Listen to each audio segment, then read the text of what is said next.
Study. So this week's portion is Shemot, the very first portion of the book of Exodus, and the name of the book of Exodus in Hebrew, Shemot, names. There's a lot that happens in this portion. I want to focus for a moment. This is Moses' origin story, and I want to focus for a moment on something that I think gets often overlooked in this story, which is the moment that he strikes and kills the Egyptian taskmaster.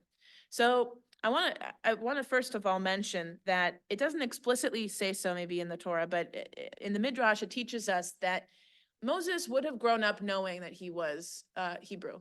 His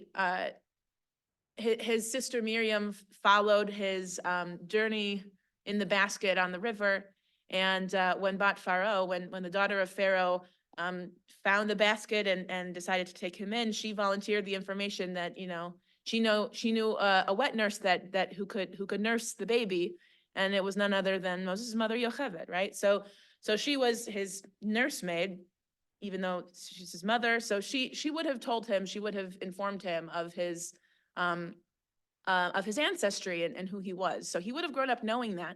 And yet it takes this moment, he's still fairly young, but it takes all this time before he finally does anything for his people, right? So he sees an Egyptian taskmaster cruelly beating a Hebrew slave, and he intervenes, but he does so in a way that ends up striking and killing the Egyptian.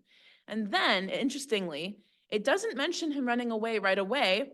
It mentions that he runs away after he has a conversation with a couple of Hebrew slaves who are in an argument with each other. One is about to hit the other one, and then he's trying to intervene so they don't hit, so that doesn't happen.